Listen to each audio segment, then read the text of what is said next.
In this video, we'll talk about a very simple indicator that technical traders around the world use.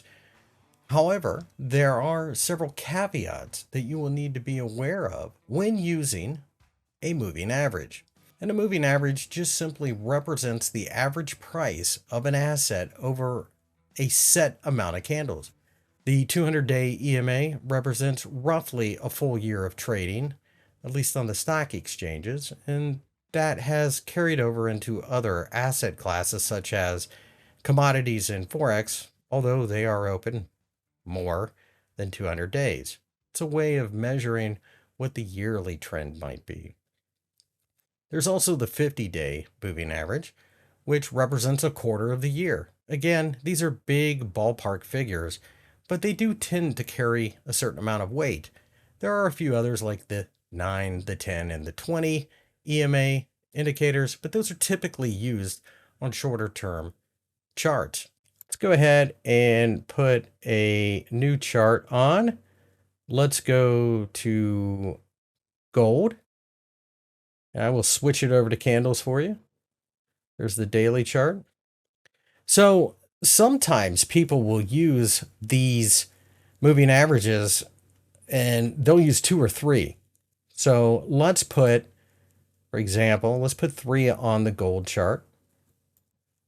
And this, I will use the 20-day. And I will make that a purple color.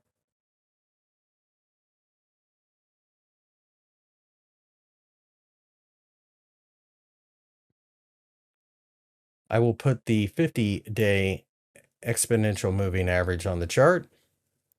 And then I will put a 200-day exponential moving average on the chart. So now we have 3 moving averages.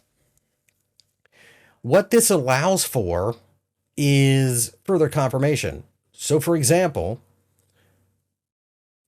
on October 19th, 2023, the 20-day EMA crossed above the 200-day EMA, as did the 50-day EMA. That shows you that the roughly, and again, it's roughly because obviously spot markets don't follow Wall Street per se, but it's roughly 1 month momentum started rallying right along with the 20-day, the quarterly, and the yearly all started to move in the same direction. And if that's going to be the case, it tells you that you want to be a buyer of gold. You don't want to short it. You don't want to fight the trend.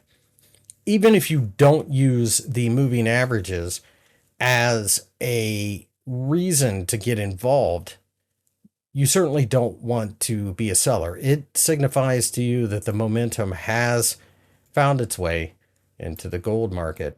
Keep in mind that there are multiple types of moving averages. There is the simple moving average, which is basically exactly what you think it would be. It's the average closing price of the previous 20 candles, as an example. But there's also the exponential moving average, which a lot of traders like, which mathematically puts a little bit more weighting on the most recent candlesticks. So, for example, the closing price of the 5 previous candlesticks might have a little bit more of a weighting on the indicator than the previous 15. This has been a very volatile market, but it's obviously been an upward market.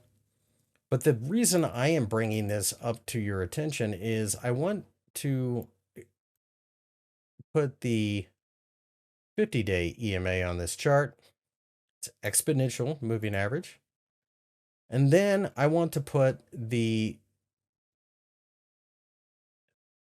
50 simple moving average. So this is literally without any weighting on the most recent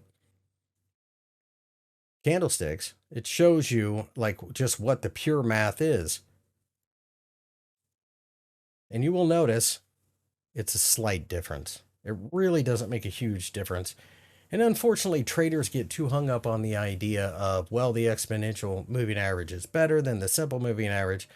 And the reality is, nothing really follows these moving averages to the pip.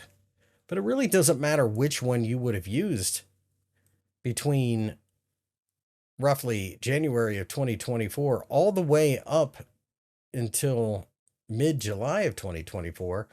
The whole time, those moving averages were sloping higher, showing strength, and in a sense, even offered a bit of a trend line. So no matter how you trade, whether it be candlestick patterns, maybe a Bollinger Band type of system, or Fibonacci retracement, the moving averages were screaming that this is a very bullish market. Furthermore, not all moving averages are the same. Unfortunately, you will occasionally run across people online that will talk about moving averages, that there is a secret number that only the banks use. That's not true. And like anything else in technical analysis, it is not 100% accurate.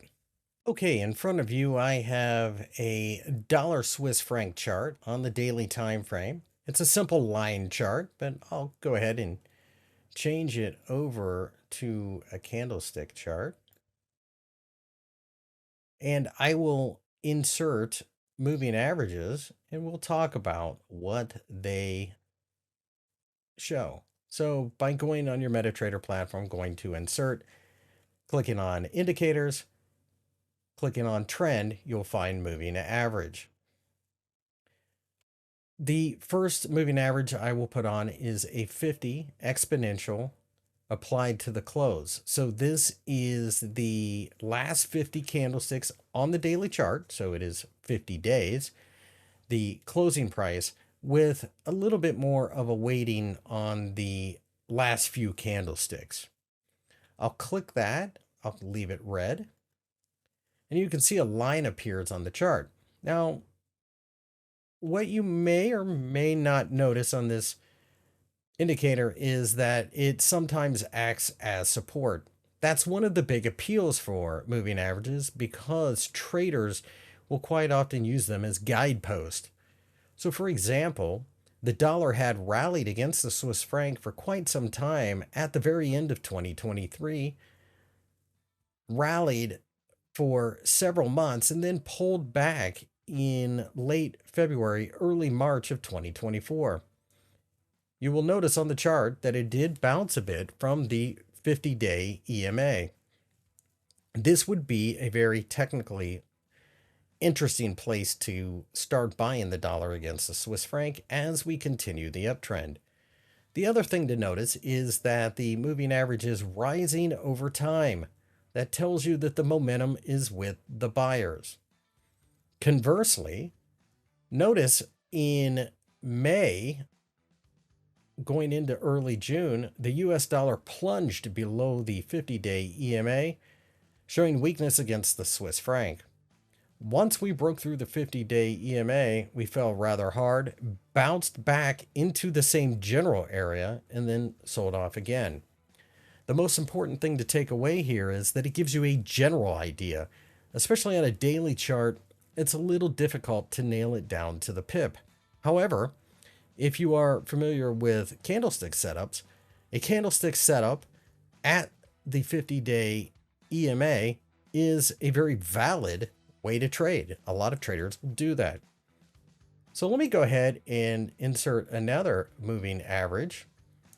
This time, it will be the 200-day exponential moving average. Now, if you remember, I said that a lot of traders will pay attention to this because it represents roughly a year. Notice how the 200-day exponential moving average has been very flat, and that's because it takes in the average price of the previous 200 days.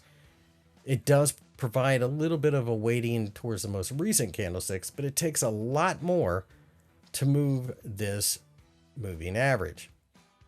If you zoom out far enough, you see that back in December of 2022, the 50-day EMA plunged below the 200-day EMA, kicking off a very bearish signal, something that is known as a death cross, overlooked because people believe that once price dips a little bit below it, they need to get involved.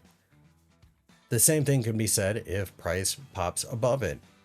Typically, the professional trader will use a moving average as just a general direction to be involved in.